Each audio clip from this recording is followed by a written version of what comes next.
إن الحمد لله نحمده ونصلي على رسوله الكريم أما بعد أعوذ بالله السميع العليم من الشيطان الرجيم من همزه ونفخه ونفسه بسم الله الرحمن الرحيم ألف لام ميم صاد كتاب أنزل إليك فلا يكن في صدرك حرج منه لتنذر به وذكرى للمؤمنين۔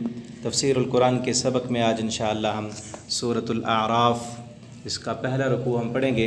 یہ سورہ اعراف قرآن کریم کی 7ویں صورت ہے اور 8واں پارہ ہمارا جاری ہے۔ آدھا یہاں پر 8واں پارہ نصف جو ہے وہ ختم ہو چکا ہے اور دوسرا نصف یہاں سورہ اعراف سے شروع ہو رہا ہے۔ یہ صورت مکی ہے، مکہ مکرمہ میں نازل ہونے والی صورت ہے، اور جیسا کہ پچھلی صورت کی ابتدا میں نے بتایا تھا کہ یہ دو جوڑے ہیں۔ صورت جو ہم پڑھ چکے ہیں سورہ انعام اور سورہ اعراف، یہ جوڑوں کی شکل میں، اور میں نے وہاں یہ بھی بتایا تھا کہ قرآن کریم کی اکثر صورتیں جو ہیں وہ دو جوڑوں کی شکل میں ہیں، اور پھر اس طرح ان جوڑوں کا ایک گروپ بھی بنتا ہے۔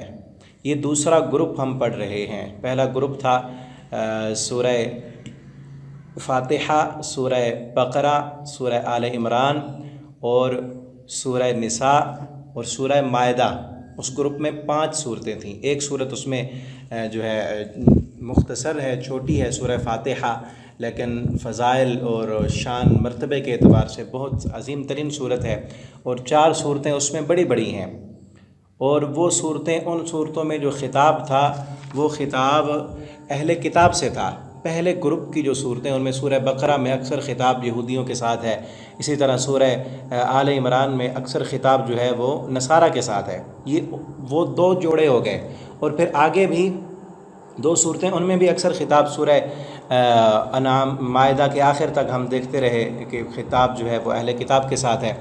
اب جو ہے جو صورتیں ہم پڑھ چکے ہیں، ایک صورت پڑھ لی ہم نے سورہ انعام، اس میں خطاب قریش کے ساتھ ہے، اور سورہ اعراف اس میں بھی خطاب قریش کے ساتھ ہے۔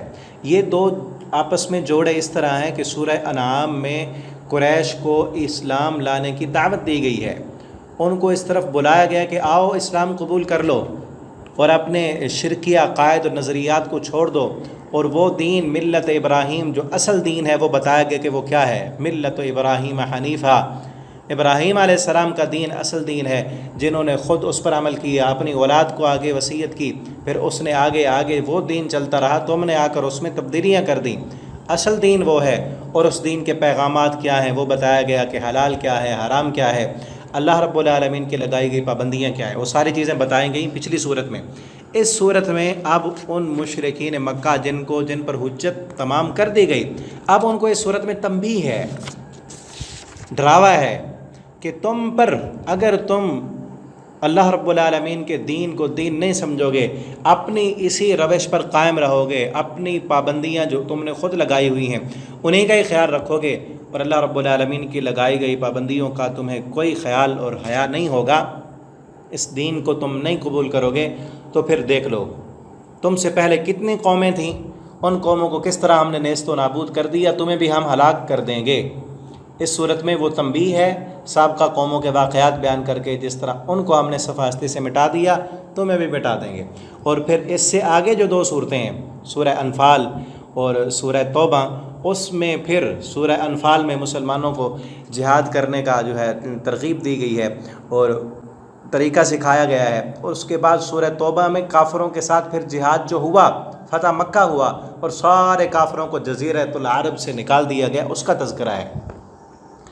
اور اسی طرح پچھلی صورت میں ہم نے پڑھا کہ تذکیر، میں نے 2 چیزیں بتائی تھی نا، ایک ہے تذکیر بے آلاء اللہ اور ایک ہے تذکیر بے ایام اللہ۔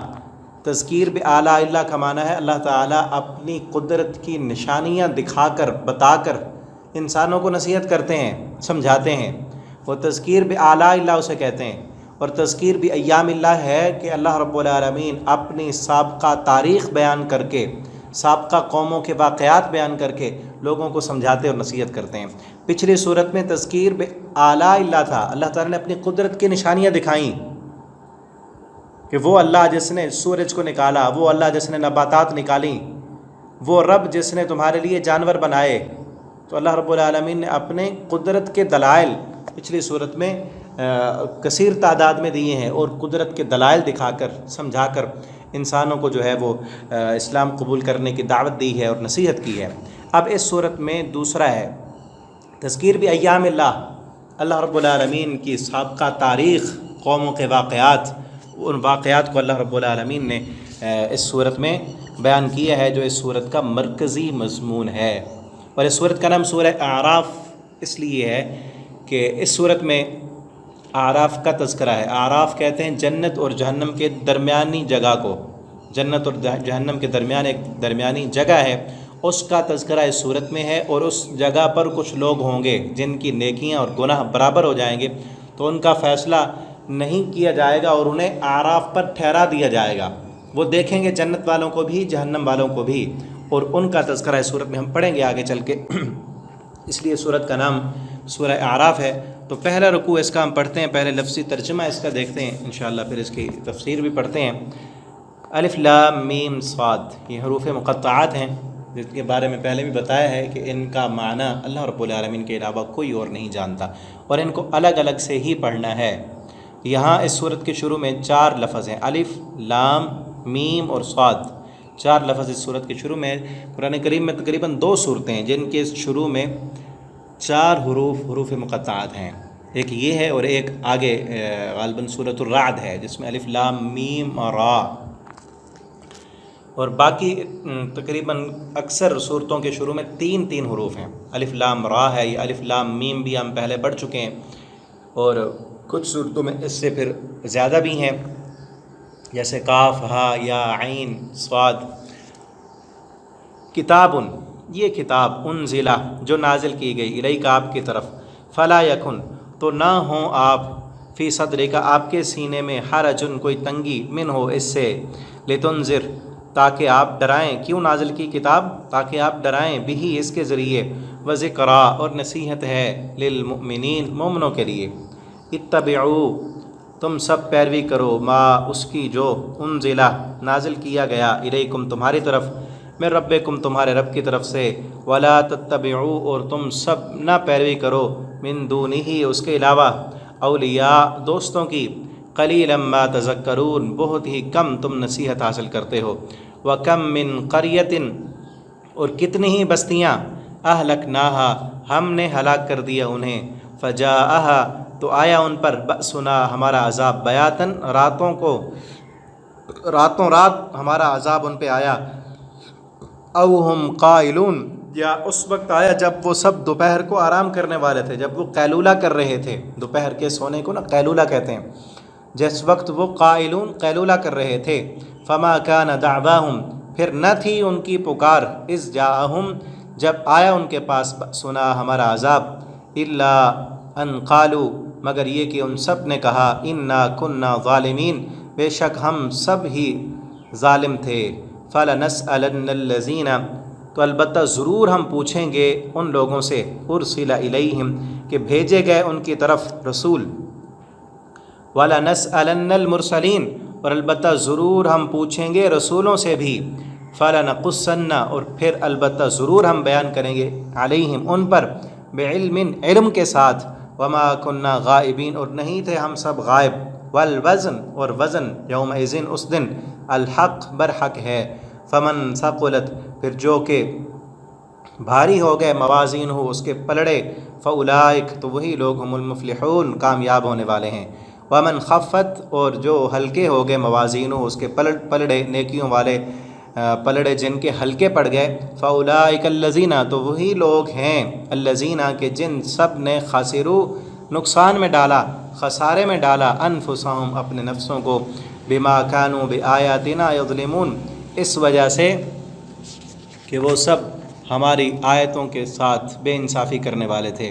وَلَقَدْ مَكَّنَّاكُمْ اور البتہ تحقیق ہم نے ٹھکانہ دیا تمہیں، فی الارض زمین میں، وَجَعَلْنَا لَكُمْ فِيهَا مَعَائِشَ اور ہم نے بنایا اس میں تمہارے لیے معائشہ زندگی کے سامان، گزران تمہارے لیے بنایا، اسی زمین کے اندر معیشت بنائی، قلیلا ما تشکرون بہت ہی کم تم شکر کرتے ہو۔ یہاں تک 10 آیتیں اس رکوع کی، رکوع کمپلیٹ ہوا، تو اس کی تفسیر ہم دیکھتے ہیں. اس صورت کے متعلق میں نے بتا دیا، اس کا پچھلی صورتوں کے ساتھ اور اگلی صورتوں کے ساتھ کیا تعلق ہے وہ بھی بتا دیا. تو اب ہم اس کی تفسیر اس رکوع کی پڑھتے ہیں. کتاب، یہ کتاب انزل الیک، ہم نے آپ کی طرف اس کو نازل کیا، تو آپ کے سینے میں اس کتاب کی وجہ سے کوئی تنگی نہیں ہونی چاہیے. حرج کوئی تنگی نہ ہو اس کتاب کے نازل کرنے کی وجہ سے. حرج کسے کہتے ہیں؟ حرج نا اصل عربی زبان کا لفظ ہے، اور حرج اس جگہ، اس گھاٹی کو کہتے ہیں جہاں گھنے درخت ہوں، گھنے درخت اور جھاڑیاں ہوں، اور ان کے درمیان سے گزرنے کا راستہ نہ ہو اور گزرنا پڑ جائے. تو کس طرح تنگی ہوتی ہے انسان کو کہ ایک جھاڑی کو ہٹاتا ہے تو دوسری آ جاتی ہے، دوسری ہٹاتا ہے تیسری آ جاتی ہے، تو اس طرح تنگ ہو جاتا ہے انسان. اور یہاں پہ حرج جو ہے یہ فی صدر کا، سینے میں حرج. سینے میں تنگی کب ہوتی ہے؟ کب انسان پریشان ہوتا ہے؟ ایک ہے نا کہ ایک عام انسان یا شاطر اور چالاک انسان، وہ اپنا قصور بھی دوسروں پر ڈالتا ہے، اپنی غلطی بھی اپنی غلطی کو ماننے کے لیے تیار نہیں ہوتا. در حقیقت غلطی اس کی ہے، لیکن یوں تھا، دراصل فلاں نے یوں کر دیا تھا. اپنی غلطی بھی نہیں مانتا. لیکن جو سلیم الفطرت انسان ہوتا ہے، جو صحیح انسان، شریف النفس انسان ہوتا ہے، وہ اپنی ذمہ داری، وہ اپنی ذمہ داری بھی پوری کر رہا ہے، لیکن پھر بھی دوسروں کا جو غلطی ہے، دوسروں کی جو کمزوری ہے، وہ بھی وہ اپنے کھاتے لیتا ہے. ٹھیک ہے نا؟ جس طرح نبی کریم صلی اللہ علیہ وسلم کا یہی معاملہ تھا نا کہ سالہ سال سے آپ صلی اللہ علیہ وسلم قریش مکہ کو دعوت دے رہے تھے اسلام کی، لیکن چند ہی لوگوں نے اسلام قبول کیا تھا. تو اس سے آپ کے دل میں یہی حرج تھا، یہی تنگی تھی کہ کہیں میرے دعوت دینے میں تو کمی نہیں ہے، یہ لوگ کیوں نہیں مان رہے، میرے سمجھانے میں تو کوئی کمزوری نہیں رہ گئی، میرے بتانے کا انداز تو کہیں غلط نہیں ہے کہ یہ لوگ کیوں نہیں مان رہے. یہی حرج تھا، یہی آپ کو تکلیف تھی، اسی سے آپ پریشان ہوتے تھے کہ یہ لوگ اسلام قبول کیوں نہیں کر رہے، یہ سیدھے راستے پر کیوں نہیں آتے، یہ اصل اسلام کی دعوت کو قبول کیوں نہیں کر رہے. اسی سے آپ صلی اللہ علیہ وسلم پریشان ہوتے، آپ کے دل میں گٹھن ہوتی، اور آپ صلی اللہ علیہ وسلم اس سے پریشان ہو جایا کرتے تھے. اسی سے آپ نے اللہ تعالیٰ نے آپ کو اس پر، یعنی کہ آپ کی اس تنگی کو ختم کرنے کے لیے فرمایا فلا یکن فی صدرک حرج، آپ کے دل میں کوئی تنگی نہیں ہونی چاہیے. کیونکہ آپ تو اپنی ذمہ داری پوری کر رہے ہیں. لتنذر، ہم نے تو آپ کو کہا کہ آپ ڈرا دیں، اور آپ ڈرا رہے ہیں، آپ اپنی ذمہ داری پوری کر رہے ہیں. یہ نہیں مانتے تو ان کا قصور ہے. یہ تو صرف اس لیے، یہ بات نہیں ہے کہ آپ کے سمجھانے کا انداز ٹھیک نہیں، یا آپ ان کو بات سمجھا نہیں پا رہے. یہ بالکل اچھی طرح یہ بات سمجھ رہے ہیں کہ مانتے کیوں نہیں. اپنی منمانی زندگی چھوڑنا نہیں چاہتے، اپنے باپ دادا کے مذہب کو یہ چھوڑنا نہیں چاہتے، اور یہ اپنے عہدے اور دنیا کی جو ان کو عیش و آرام ملا ہوا ہے، ان سب سے وہ پیچھے نہیں ہٹنا چاہتے، اس لیے وہ نہیں مان رہے. باقی آپ کے بتانے میں اور آپ کے دعوت کا جو پیغام ہے اس کو پہنچانے میں آپ کی کوئی کمی نہیں اور کوئی کمزوری نہیں ہے. لتنذر، تاکہ آپ ڈرائیں، اس کے ساتھ وذکریٰ للمؤمنین، اور یہ نصیحت ہے تمام مومنوں کے لیے. اتبعوا، تم سب پیروی کرو اس کی جو نازل کیا گیا ہے، انزلہ جو نازل کیا گیا تمہاری طرف، تمہارے رب کی طرف سے. کہ پیروی کس کی کرنی ہے؟ صرف اس کی جو تمہاری طرف تمہارے رب نے نازل کیا ہے. ولا تتبعوا من دونہ اولیاء، اور ان کی پیروی نہیں کرنی من دونہ، اس کے علاوہ، اللہ نے جو نازل کیا ہے اس کے علاوہ جو تمہارے دوست ہیں، اولیاء ہیں، ان کی باتوں کی تم نے پیروی نہیں کرنی. قلیلا ما تذکرون، بہت تھوڑے ہیں یہ بات سمجھنے والے، نصیحت حاصل کرنے والے. نصیحت حاصل کرنے والے بہت تھوڑے ہیں. آج دیکھ لیں اکثریت جو ہے وہ کس چیز کی پیروی کر رہے ہیں. پچھلی آیت میں نا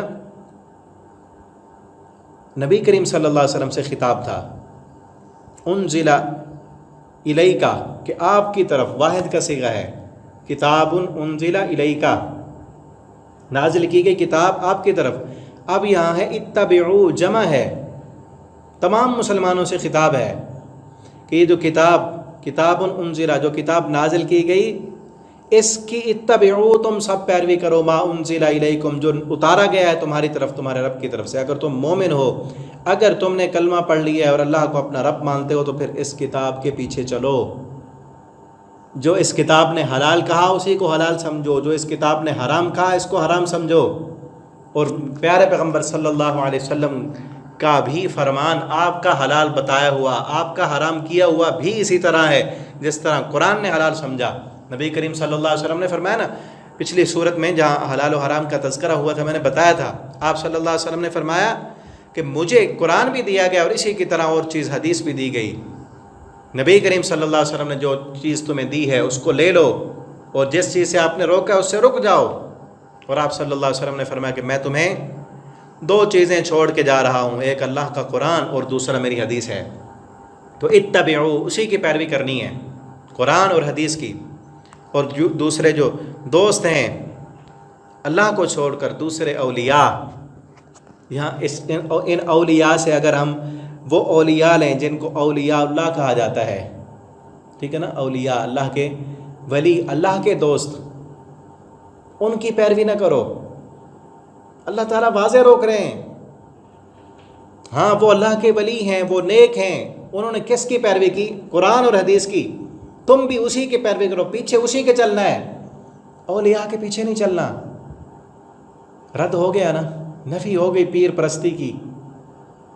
آج کہتے ہیں بغیر پیر کے، بلکہ اگلے دن میں ایک کلپ دوست نے دکھایا کہ مولوی صاحب بڑے زوردار انداز سے وہ خطاب کر رہے تھے، بڑا مجمع گرم کیا ہوا تھا، انہوں نے کیا کہہ رہے تھے کہ بغیر پیر کے پیڑ ختم ہی نہیں ہوتی، پیڑ ختم کرنی ہے۔ پیڑ نا پنجابی میں درد تکلیف کو کہتے ہیں، تکلیف کو، پریشانی کو پیڑ کہتے ہیں پنجابی میں۔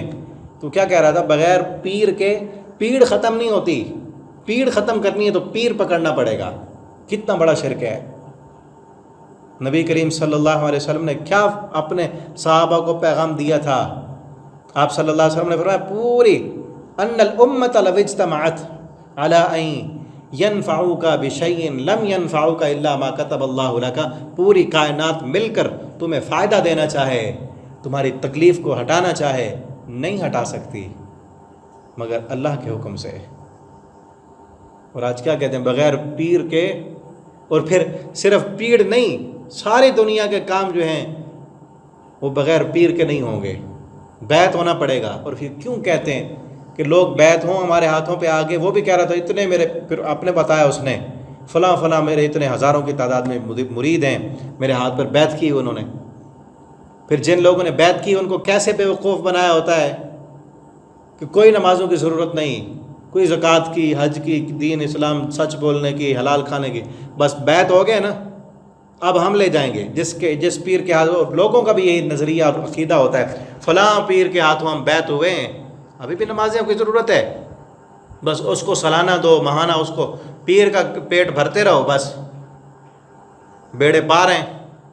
جاہل بنایا ہوا ہے عوام کو، جبکہ قرآن کیا کہتا ہے، وَلَا تَتَّبِعُوا مِن دُونِي أَوْلِيَاءَ، اس کے علاوہ دوستوں کی، اولیاء کی بات مت مانو۔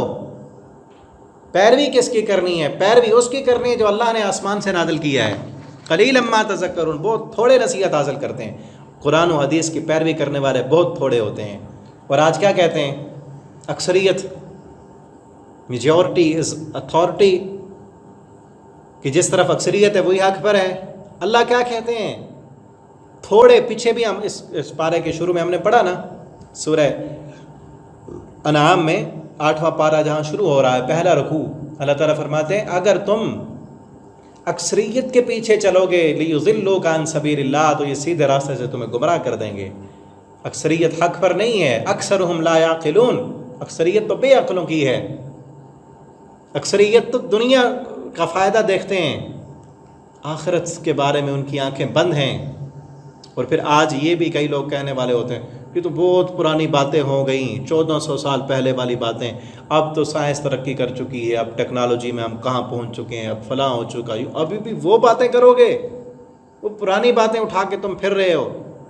اب تو نئی چیزیں آ چکی، اب ان کے بارے میں سوچو، اب یہ ہمیں سائنس بتائے گی جو ہے اب کیا کرنا ہے۔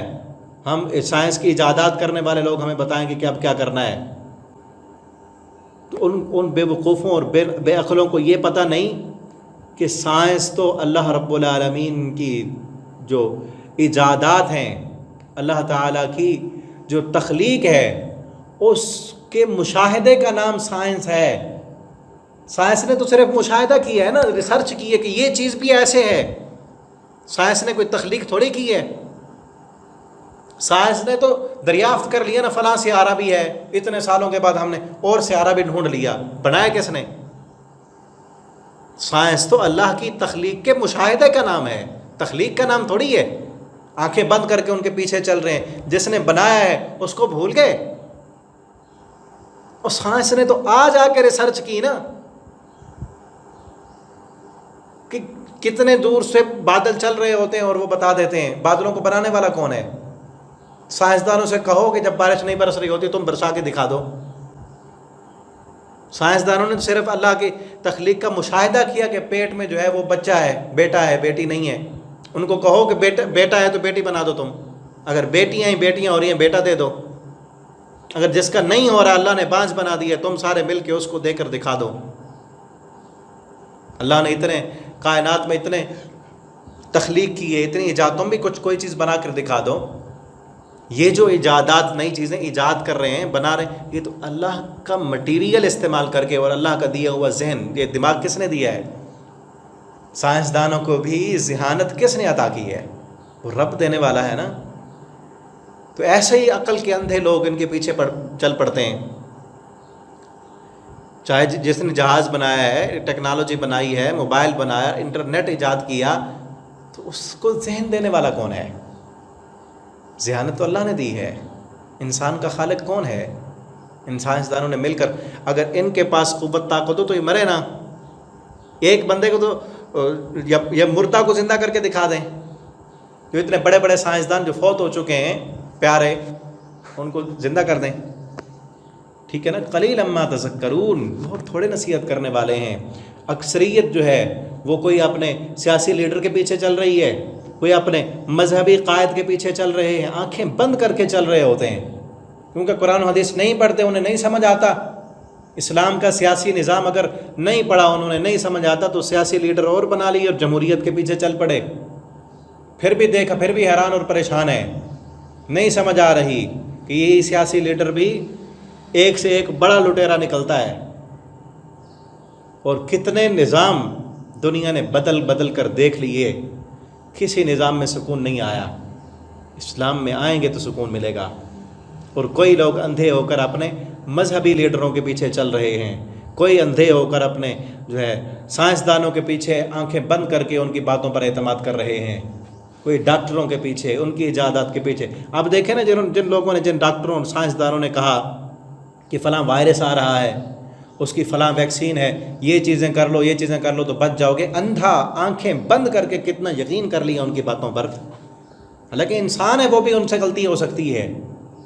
اور جو دعائیں پیارے پیغمبر صلی اللہ علیہ وسلم نے بتلائی ہیں کہ یہ دعائیں پڑھ لو، کسی قسم کا کوئی وائرس، کوئی نقصان دہ چیز تمہیں نقصان نہیں دے گی، ان کا کتنا اہتمام کرنے والے ہیں۔ وہ اپنے بچوں کو سکھانے والے کتنے ہیں؟ نبی کریم صلی اللہ علیہ وسلم نے جو وضو کا طریقہ سکھایا ہے، وہ سکھانے والے کتنے ہیں؟ آپ صلی اللہ علیہ وسلم نے جو انسان کی صحت کے لیے، انسان کو جراثیموں سے پاک رکھنے کے لیے جو وضو کا طریقہ بتایا ہے، جو استنجے کا طریقہ بتایا ہے، جو صفائی اور ستھرائی کے بارے میں بتایا، الطہور و شطر الایمان، اسلام نے جس قدر صفائی اور ستھرائی سکھائی ہے کسی اور مذہب میں ہے ہی نہیں، اس کی پیروی کرنے والے کتنے ہیں لوگ؟ ٹھیک ہے نا۔ تو اللہ تعالی ہمیں تمام مسلمانوں کو اتبعوا ما انزل، جو اللہ نے نازل کیا ہے اس کی پیروی کرنے والا بنا دے، اس آیت کو سمجھنے کی اور اس پر عمل کرنے کی اللہ ہمیں توفیق دے۔ آگے فرمایا، اس سورت کا جو مرکزی عنوان ہے نا، ایک آیت میں یہاں آیا، کم من قریۃ اہلکناھا، کتنی بستیاں ایسی ہیں جن کو ہم نے ہلاک کر دیا۔ تو آیا ان کے پاس ہمارا عذاب، راتوں رات آیا، یا دن کے وقت جب وہ دوپہر کو قیلولہ آرام کر رہے تھے، اس وقت ان کے پاس ہمارا عذاب آ گیا۔ تو یہ جو ہے تذکیر بایام اللہ، شروع میں ہی گزشتہ قوموں کی بستیوں کی تباہی کا تذکرہ آ گیا ہے اس صورت کے ابتدا میں. دیکھیں نا 4 آیت ہے. اللہ نے بتا دیا تذکیر بایام الارض، یاد کرو ان کو، کتنی کم من قریۃ اہلکناہا، کتنی بستیاں ایسی ہیں جن پر ہمارا عذاب آیا، جنہوں نے ایسی روش اختیار کی جو روش یہ مکہ والے اختیار کر رہے ہیں. تو یہ کس طرف اشارہ ہے؟ قوم نوح علیہ السلام، قوم ہود علیہ السلام، قوم صالح علیہ السلام، قوم شعیب علیہ السلام، اور اسی طرح عامورہ اور سدوم کے بستیوں کی طرف اشارہ ہے. آگے چل کے اسی صورت میں ہم پڑھیں گے ان کے واقعات. فما کان دعواہم، نہیں تھی ان کی پکار جب آیا ہمارا عذاب. کیا کہتے تھے؟ الا ان قالوا، مگر صرف یہ کہا انہوں نے، انا کنا ظالمین، ہم ہی ظالم تھے. کیونکہ ڈرانے والے بتانے والے آئے ان کے پاس، انہوں نے نہیں مانی ان کی باتیں، تو پھر خود ہی ظالم تھے اور ظلم کا انہوں نے اپنا وبال جو ہے وہ چکھ لیا. فلنسألن الذین، اللہ فرماتے ہیں ہم ضرور پوچھیں گے ان لوگوں سے، ارسل الیہم، جن کی طرف رسول بھیجے گئے تھے، وَلَنَسْأَلَنَّ الْمُرْسَلِينَ، اور ہم رسولوں سے بھی ضرور پوچھیں گے. یہاں نا بڑی سخت ترین اہم ترین آیت ہے کہ صرف رسولوں سے نہیں پوچھیں گے کیا آپ نے پیغام بتایا، پہنچایا یا نہیں. جن کی طرف ہم نے بھیجا ان سے بھی پوچھیں گے کیا ہمارے رسولوں نے پیغام پہنچا دیا. جبکہ اللہ رب العالمین تو علام الغیوب ہیں، تمام باتوں کو جاننے والے ہیں. اس کے باوجود بھی اللہ رب العالمین فرما رہے ہیں کہ یہ دین اسلام کا یہ پیغام ایسے مت سمجھو تم جو بار بار کہہ رہے ہو کہ معاذ اللہ نبی کریم صلی اللہ علیہ وسلم اپنی طرف سے باتیں بنا لیتے ہیں، ہم کیوں مانیں. ان کو معاذ اللہ نبی بننے کا شوق تھا تو انہوں نے اٹھ کر اعلان کر دیا. اللہ فرماتے ہیں ایسی بات نہیں ہے، یہ کوئی پیغمبر بنانا، پیغمبری کا منصب ایک عام منصب نہیں ہے، بہت بڑی اور بہت بھاری ذمہ داری ہے. ٹھیک ہے، اگر اس ذمہ داری میں ذرہ بھر بھی کوتاہی ہوگی تو پھر آگے چل کے ہم پڑھیں گے سورہ قلم میں اللہ تعالیٰ فرماتے ہیں اگر اس میں ذرہ بھر بھی آپ پہنچانے میں کوتاہی کرتے تو ہم آپ کے دائیں ہاتھ سے پکڑ لیتے. ثم لقطعنا منه الوتین، پھر ہم آپ کی شاہ رگ کو اس کی شاہ رگ سے کاٹ دیتے. بہت بھاری ذمہ داری ہے کہ آپ دیکھیں نا کہ آپ نے کسی کو کوئی پیغام دینا ہے کہ فلاں میرا کام فلاں وقت پہ کر دینا، اور لازمی کرنا ہے، فلاں دن تک فلاں وقت میں یہ کام آپ نے کر دینا ہے، اور ورنہ بہت بھاری نقصان ہو جائے گا.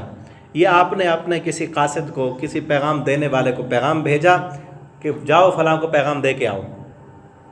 اس دن اس وقت جب کام ہونا تھا آپ گئے تو اس نے کام کیا ہی نہیں. آپ نے اس کو کہا کہ بھائی میں نے آپ کو پیغام بھیجا تھا کہ یہ کام آپ نے کر دینا ورنہ میرا نقصان ہو جائے گا، بہت زیادہ میرا نقصان ہو گیا ہے، آپ نے کام کیوں نہیں کیا. تو وہ کہے کہ مجھے تو پیغام ہی نہیں ملا آپ کا. تو پھر آپ اس سے پوچھیں گے نا جو پیغام دینے والا تھا کہ بھائی اللہ کے بندے میرا کتنا نقصان ہو گیا، تو نے پیغام کیوں نہیں دیا.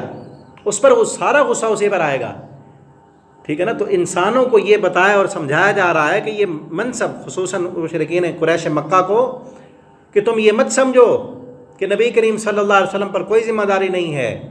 تم سے زیادہ بھاری ذمہ داری، آپ جو بار بار یہ کہتے ہو کہ نبی کریم صلی اللہ علیہ وسلم بار بار آ جاتے ہیں، ہمیں اکتاہٹ کا شکار کرتے ہیں. جس بھی مجلس میں ہم بیٹھتے ہیں نبی کریم صلی اللہ علیہ وسلم آ جاتے ہیں اور ہر وقت ایک ہی بات ہے کہ قولوا لا الہ الا اللہ. یہ بہت بھاری ذمہ داری ہے اور آپ تو وہ اپنی ذمہ داری پوری کرنے کے لیے آتے ہیں. کیوں؟ کیونکہ فَلَنَسْأَلَنَّ الَّذِينَ أُرْسِلَ إِلَيْهِمْ، ہم ان سے پوچھیں گے ضرور جن کی طرف ہم نے رسول بھیجا. تم سے پوچھا جائے گا ہاں بتاؤ ہم نے محمد الرسول اللہ صلی اللہ علیہ وسلم کو اپنا رسول، قاصد اور پیغمبر بنایا تھا، کیا انہوں نے تمہیں بتایا تھا کہ لا الہ الا اللہ پڑھ لو؟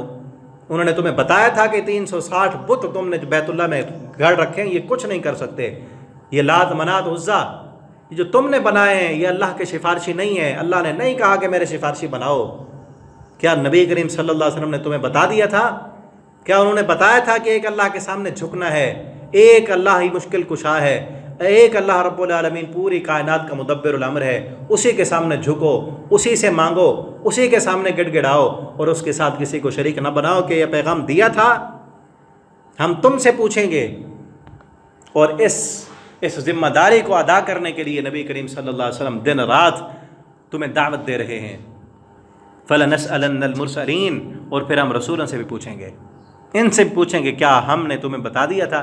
اور اسی لیے نبی کریم صلی اللہ علیہ وسلم نے جو ہے حجۃ الوداع کے موقع پر تمام صحابہ کرام سے، جب 1,40,000 یہ اس سے کم و بیش صحابہ کرام کا مجمع تھا، بہت بڑا ٹھاٹھے مارتا ہوا سمندر آپ صلی اللہ علیہ وسلم کے سامنے تھا، اونٹنی پر کھڑے ہو کر آپ نے اپنا آخری الوداعی حج کا خطبہ دیا، اور آپ صلی اللہ علیہ وسلم نے فرمایا ہو سکتا ہے آئندہ سال میں تمہارے ساتھ حج نہ کر سکوں۔ پھر ایسے ہی ہوا، آئندہ سال آپ وفات پا گئے، آپ حج پر نہیں تھے۔ آپ نے کیا کہا؟ حل بلغت، کیا بتاؤ میں نے تمہیں اللہ کے پیغامات پہنچا دیے ہیں یا نہیں؟ اللہ کے پیغامات جو اللہ نے مجھے رسول بنایا تھا، بتاؤ میں نے وہ پیغامات پہنچائے ہیں یا نہیں؟ کتنی آپ صلی اللہ علیہ وسلم کو ذمہ داری کا احساس تھا۔ سب کے سامنے کہا پوچھو بتاؤ کیا کسی چیز کو میں نے چھپایا تو نہیں؟ تمام صحابہ کرام نے کہا اے اللہ کے رسول صلی اللہ علیہ وسلم، آپ نے صرف بتایا نہیں، نشہد انک قد بلغت، ہم گواہی دیتے ہیں کہ آپ نے پہنچا دیا، وادیت ونصحت، اور صرف پہنچایا نہیں، ادیت، آپ نے پہنچانے کا حق ادا کر دیا، ونصحت، اور آپ نے نصیحت کا حق ادا کر دیا۔ اور ایک اور روایت کے الفاظ ہیں کہ انا نشہد انک قد بلغت رسالت وادیت الامانۃ ونصحت الامۃ وکشفت الغمۃ، کہ اللہ کے رسول صلی اللہ علیہ وسلم ہم گواہی دیتے ہیں کہ آپ نے رسالت کو پہنچا دیا اور امانت کا حق ادا کر دیا، اور امت کی نصیحت جو کرنی تھی وہ کر دیا آپ نے، اور ان کو گمراہی سے اور جس جہالت کے اندر یہ تھے اس سے آپ نے اس کو نکال دیا، اور جہالت کے پردے ان سے ہٹا دیے، اور پورے کا پورا دین آپ نے پہنچا دیا ہے۔ اور آپ صلی اللہ علیہ وسلم نے پھر اس پر انگلی اٹھائی آسمان کی طرف، اور پھر زمین کی طرف کہا اللہم اشہد، اللہم اشہد، اللہم اشہد، 3 مرتبہ آسمان کی طرف انگلی کر کے لے گئے، اور پھر نیچے ان صحابہ کی طرف انگلی کر کے کہا اللہ تو گواہ ہو جا، اللہ تو گواہ بن جا، اللہ تو گواہ بن جا، آج یہ تیرے بندے کہہ رہے ہیں میں نے اس نبوت اور رسالت کا حق ادا کر دیا ہے، اللہ گواہ بن جا، میں نے پہنچا دیا ہے۔ کیوں؟ آپ صلی اللہ علیہ وسلم اس وقت بھی ڈر رہے ہیں کہ کہیں قیامت کے دن میری پکڑ نہ ہو جائے، اللہ گواہ بن جا، میں نے اپنی ذمہ داری کا حق ادا کر دیا ہے۔ آج ہم بھی دیکھیں، ہمیں بھی قیامت کے دن سے کوئی ڈر ہے؟ ہم سے بھی پوچھا جانا ہے کہ تمہارے پاس قرآن آیا تھا، نبی کریم صلی اللہ علیہ وسلم کے بعد تو نبوت اور رسالت کا سلسلہ ختم، پھر آپ نے اسی خطبے میں آپ نے فرمایا تھا الا فلیبلغ الشاہد الغائب، پھر سنو میں نے تمہیں پہنچا دیا، آج جو یہاں حاضر ہیں فلیبلغ الشاہد الغائب، یہاں حاضر ہونے والے جو بھی غائب ہیں، جو یہاں نہیں ہیں، ان تک جا کر ان میرے پیغامات کو پہنچانا اب تمہاری ذمہ داری ہے۔ اور پھر دیکھیں ان صحابہ کرام نے اس ذمہ داری کو کیسے پورا کیا، انہوں نے گھر بار چھوڑ دیے۔ آپ صحابہ کرام کی قبریں جا کے دیکھیں، اس وقت تو تھے لاکھوں کی تعداد میں مکہ اور مدینہ میں، بعد میں ان کی قبریں مدینہ اور مکہ میں کتنے صحابہ کی ملتی ہیں، سب کے سب زمین میں پھیل گئے۔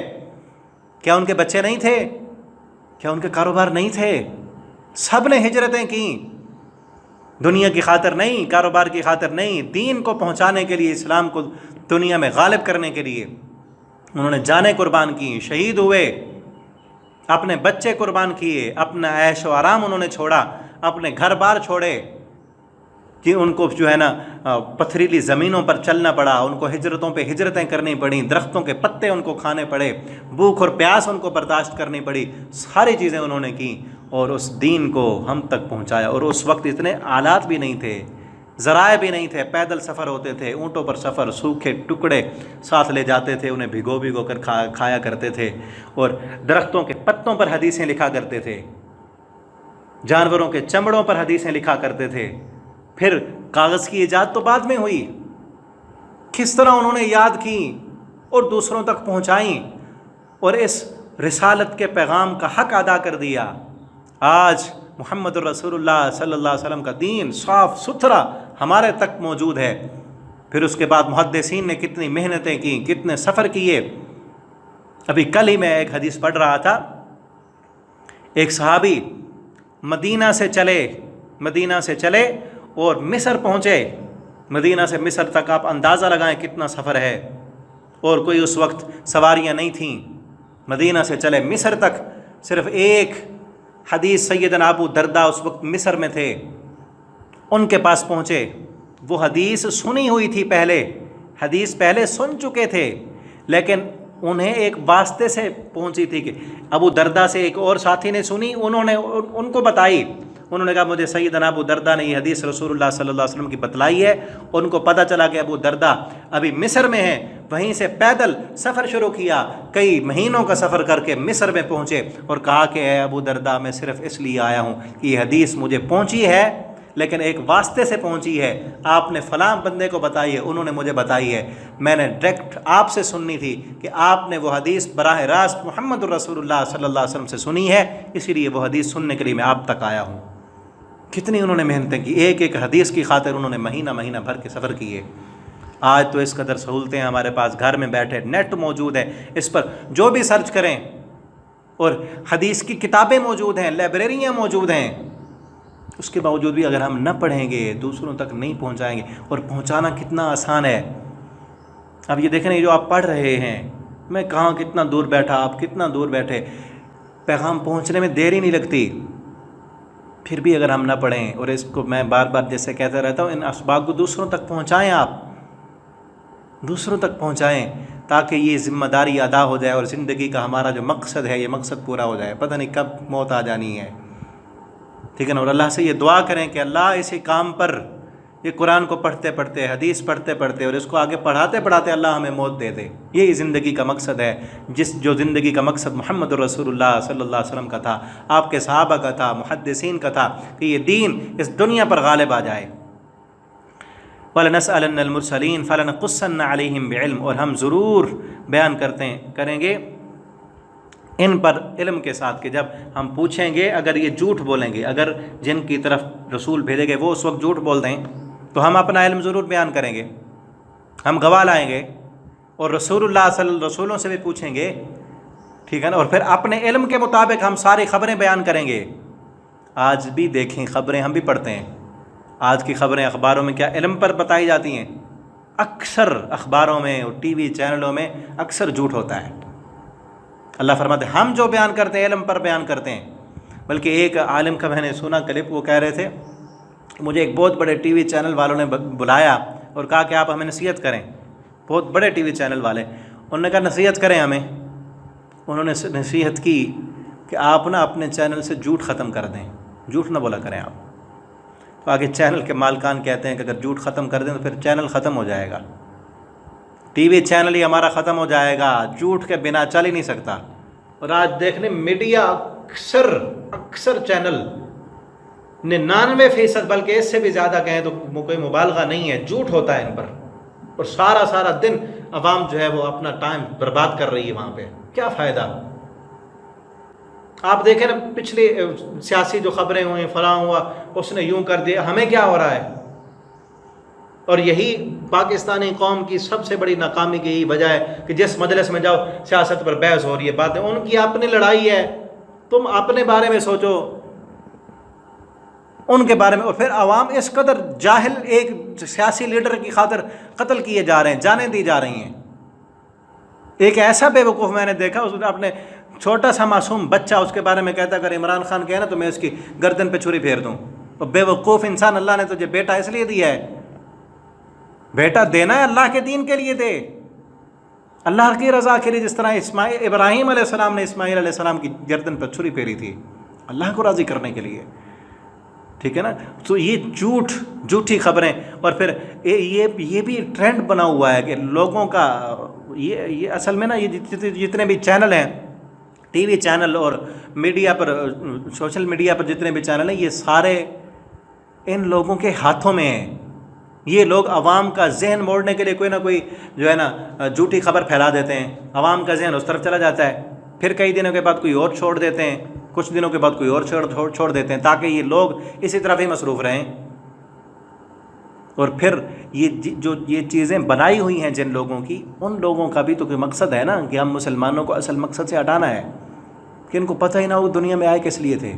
تو جھوٹ بیان کرنا، جھوٹ بولنا چھوڑ دیں، جو سچی چیز ہے اس کو لیں، اس کو سنیں، میڈیا کو چھوڑیں۔ آپ اپنے سب سے سچی بات قرآن کی بات ہے، اللہ کے قرآن سے کوئی اور سچی بات نہیں ہو سکتی۔ قرآن کو پڑھیں، اس کو سمجھیں، تفاسیر پڑھیں، آپ کو وقت ہی نہیں ملے گا، اور یہ قرآن ہی آپ کو اس دنیا کے جھنجھٹوں سے، دنیا کی پریشانیوں سے نکال دے گا۔ قرآن پر فوکس کریں اور پھر اس کے مطابق اپنی زندگی گزارنے کی کوشش کریں۔ والوزن، آپ یہ دیکھیں نا، والوزن یومئذ الحق، وزن اس دن حق ہوگا، قیامت کے دن میزان لگے گا، ترازو ہوگا، تولے جائیں گے اعمال۔ والوزن یومئذ حق، وزن کرنا، میزان اس دن حق ہے۔ حق کے دو معنی ہیں، ایک ہے وزن تولا جانا حق ہے، کوئی ایسے فلسفہ اور کہانی نہیں ہے۔ کئی لوگوں نے اس کا انکار کیا کہ اعمال کیسے تولے جائیں گے۔ اللہ کہتے ہیں وہ تولنا حق ہے، وہ تلے گا، ترازو ہوگا، اور کتنے بڑے ترازو، جس طرح ہوتا ہے ترازو کے دو پلڑے ہوتے ہیں، اسی طرح قیامت کے دن کا ترازو ہوگا، اس کے دو پلڑے ہوں گے، ٹھیک ہے نا، اور اس کو ترازو کو تولنے کا جو کانٹا ہوتا ہے، جو انصاف کر کے سیدھا ہو کے بتاتا ہے کہ کون سا پلڑا بھاری ہے، وہ بھی ہوگا اس ترازو کا، اور کتنے بڑے وہ ترازو ہوں گے۔ نبی کریم صلی اللہ علیہ وسلم نے فرمایا اس ترازو کے ایک پلڑے میں 7 آسمان اور 7 زمینیں سما سکتی ہیں، اتنا بڑا وہ میزان ہوگا۔ اور وہ کیسے بھرے گا؟ نبی کریم صلی اللہ علیہ وسلم نے فرمایا والحمدللہ تملأ المیزان، الحمدللہ کہنا، اللہ ساری تعریفیں تیرے لیے ہیں، یہ ایک چھوٹا سا جملہ انسان کی نیکیوں والے پلڑے کو بھرنے کے لیے کافی ہے۔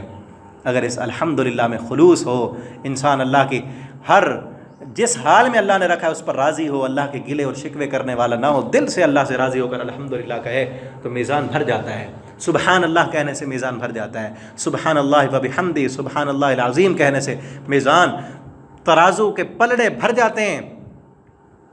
تو وہ میزان حق ہے، اس دن اعمال تلیں گے۔ اور حق کا دوسرا معنی یہ ہے کہ اس دن وزن جو ہوگا وہ حق کا ہوگا۔ وزن جس طرح ظاہر میں کچھ چیزیں بھاری ہوتی ہیں، ظاہریت کا وزن نہیں ہوگا، عمل کے ظاہری حجم کا وزن نہیں ہوگا کہ اس نے نمازیں کتنی پڑھی تھیں، روزے کتنے رکھے تھے، صدقہ کتنا زیادہ دیا تھا، اس کا وزن نہیں ہوگا، کتنے خلوص سے دیا تھا، نماز پڑھی تھی اس میں سنت کی مطابقت کتنی تھی، اس نماز کے اندر اللہ کی رضا کتنی تھی۔ وہ دکھلاوے اور ریاکاری کے لیے نماز ہوگی تو کوئی وزن نہیں ہوگا، صدقہ ریاکاری کے لیے ہوگا تو کوئی وزن نہیں ہوگا، جہاد بہادری جتانے کے لیے اور مال غنیمت لینے کے لیے ہوگا تو کوئی وزن نہیں ہوگا۔ وزن حق کا ہوگا، سچ کا ہوگا کہ یہ عمل کس لیے کیا تھا، عمل کرتے ہوئے اس کی نیت کتنی تھی، نیت کیا تھی، ٹھیک ہے نا۔ ایک تو ہے عمل جو ہے دکھا دیے جائیں گے، فَمَن يَعْمَلْ مِثْقَالَ ذَرَّةٍ شَرًّا يَرَهُ وَمَن يَعْمَلْ مِثْقَالَ ذَرَّةٍ خَيْرًا يَرَهُ، جس نے ذرہ برابر نیکی کی ہوگی موجود ہوگی، ذرہ برابر گناہ کیا ہوا موجود ہوگا، ٹھیک ہے نا۔ اور پھر دوسری جگہ پر فرمایا اگلی صورت میں افلا يعلم اذا بعثر ما في القبور وحصل ما في الصدور، سینے کے اندر جو اس عمل کو کرتے ہوئے جو نیت تھی وہ نیت نکالی جائے گی، نیت نکالی جائے گی تو اور پھر کئی عمل اس وقت رائے گاں ہو جائیں گے۔ عمل کرتے ہوئے نیت اگر کچھ اور تھی، ریاکاری تھی، دکھلاوا تھا، دنیا کا مفاد تھا، کئی عمل ختم ہو جائیں گے، اور پھر اس کے بعد جو خالص عمل ہوگا، حق ہوگا، اس کو تولا جائے گا، جو خالصتاً رسول اللہ صلی اللہ علیہ وسلم کی سنت کے مطابق ہوگا اور اللہ کی رضا کے لیے ہوگا، اس عمل کو تولا جائے گا۔ تو ہمیں بھی چاہیے کہ خالصتاً عمل کی قبولیت کے لیے 2 شرطیں ہیں، ایک وہ عمل رسول اللہ کی سنت کے مطابق ہو، اور دوسرا وہ عمل اللہ کی رضا کے لیے ہو، اس میں ریاکاری، دکھاوا اور کسی اور مقصد کی جو ہے تکمیل نہ ہو، صرف اللہ کو راضی کرنے کے لیے وہ عمل کیا جائے، تو وہی عمل میزان ترازو میں رکھا جائے گا، اور وہ عمل انسان کے نیکیوں والے پلڑے کو بھر دے گا، اسی کا وزن ہوگا، ٹھیک ہے نا۔ اور پھر اس پر عمل کیسے تولے جائیں گے؟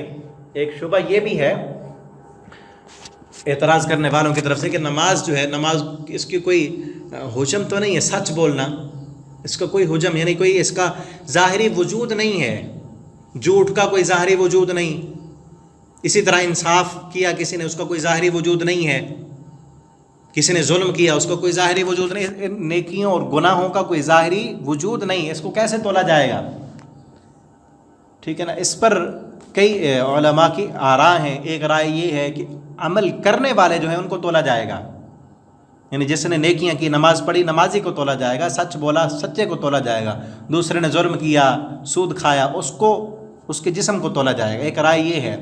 دوسری رائے یہ ہے کہ جن نیکیوں والے جو رجسٹر ہیں، جن پر نیکیاں لکھے جا رہے ہیں، جن رجسٹروں پر گناہ لکھے جا رہے ہیں، وہ نیکیوں والے رجسٹر اور گناہوں والے رجسٹر تولے جائیں گے. ٹھیک ہے. اور ایک رائے یہ بھی ہے کہ ان نیکیوں کو اللہ رب العالمین پھر ظاہری شکل دیں گے، نماز کو ایک ظاہری شکل دے دیں گے، پھر اس کو تولا جائے گا. اسی طرح روزے کی ایک ظاہری شکل ہوگی، سچ کی ایک ظاہری شکل ہوگی. ان نیکیوں کو اللہ تعالیٰ ایک صورت دے دیں گے، پھر ان کو تولا جائے گا. ٹھیک ہے. یہ رائے ہے. اور یہ بھی ہے کہ جس طرح بغیر حجم والی چیز اب نہیں تولی جا رہی. اب تو دنیا آگے بڑھ چکی ہے نا. گیس کو ہم دیکھ رہے ہیں، گیس کی کوئی ظاہری شکل نہیں، اس کو تولا جا رہا ہے. اور بھی کئی چیزیں اب ایسے تھرمامیٹر، ایسے آلات موجود ہیں جو اس ہوا کا وزن اور ہوا کی سپیڈ یہ بتا دیتے ہیں، اس کو تولا جا رہا ہے، جبکہ اس کا کوئی ظاہری وجود حجم نہیں ہے، اس کو بھی تولا جا رہا ہے. ٹھیک ہے نا. تو ہمارا کس پر یقین ہونا چاہیے کہ ان میں سے جو بھی اللہ تعالیٰ کرنا چاہے، اللہ تعالیٰ قادر ہیں. اللہ تعالیٰ وجود دیے بغیر تولنا چاہیں، عمل کو تول سکتے ہیں، وہ رب قادر ہے. اللہ تعالیٰ اس کو کوئی ظاہری وجود دے کر تولنا چاہیں، ویسے تولیں، ہمارا اس پر بھی ایمان ہے.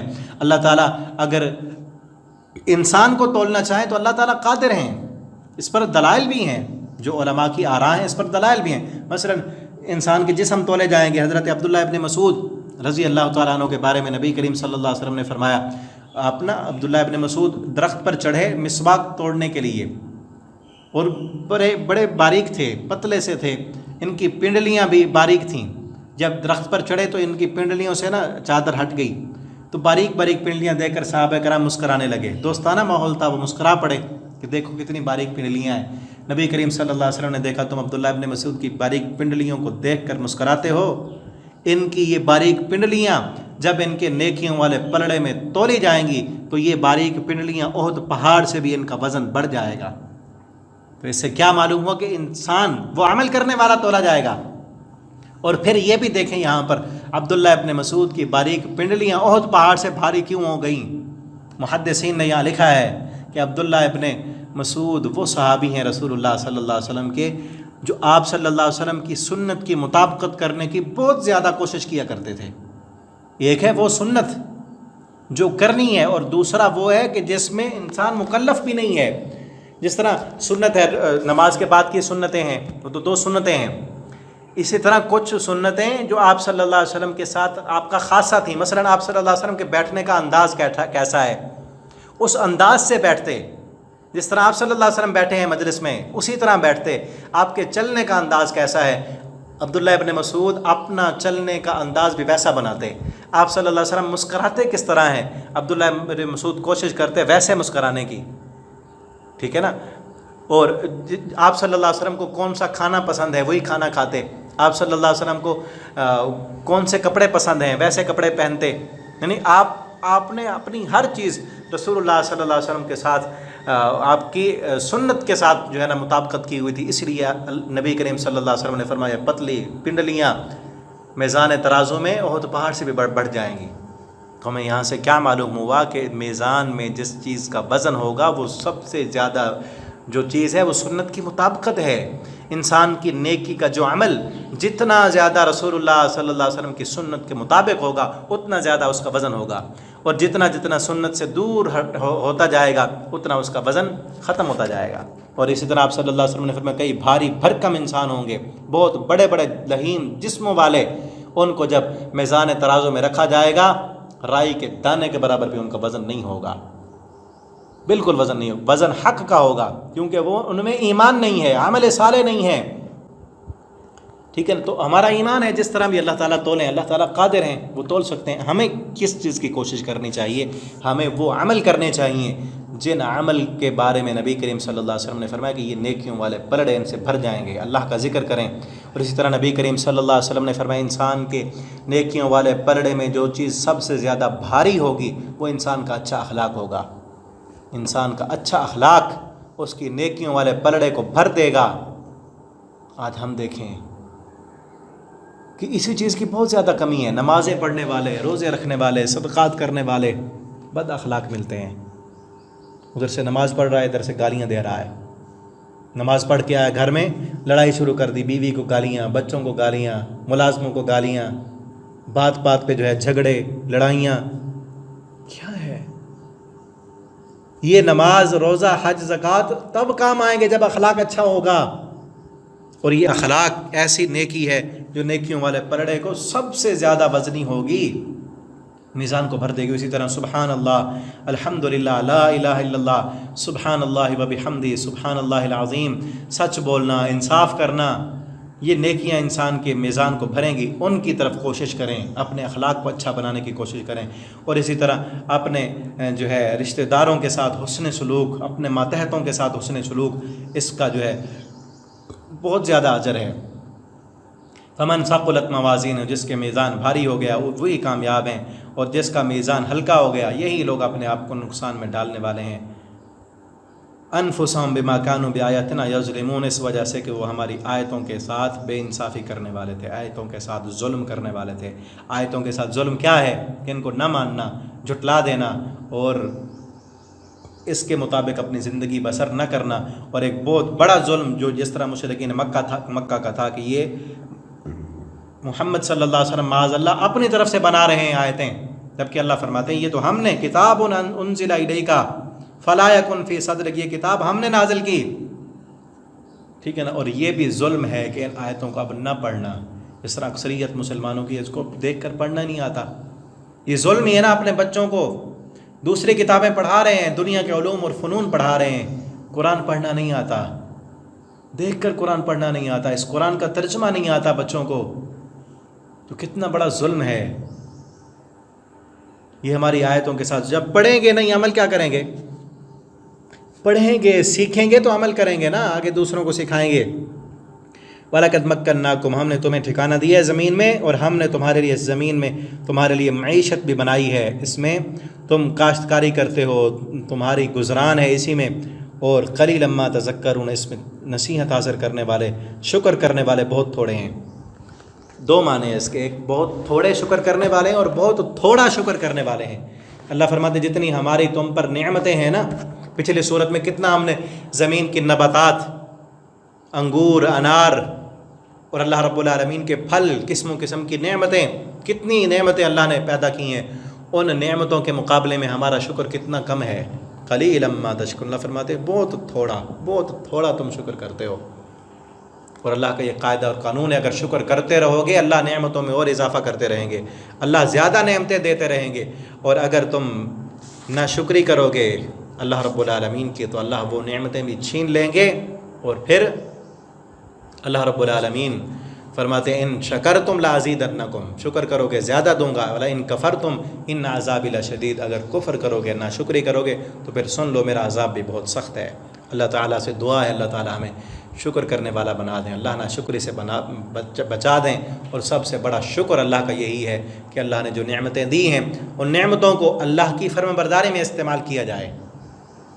اللہ نے صحت دی ہے، صحت میں اللہ کی عبادت کی جائے، اس کو اللہ کے دین سیکھنے میں ذہن کی صلاحیت استعمال کی جائے. اللہ نے مال دی ہے، اللہ کے دین پر خرچ کیا جائے.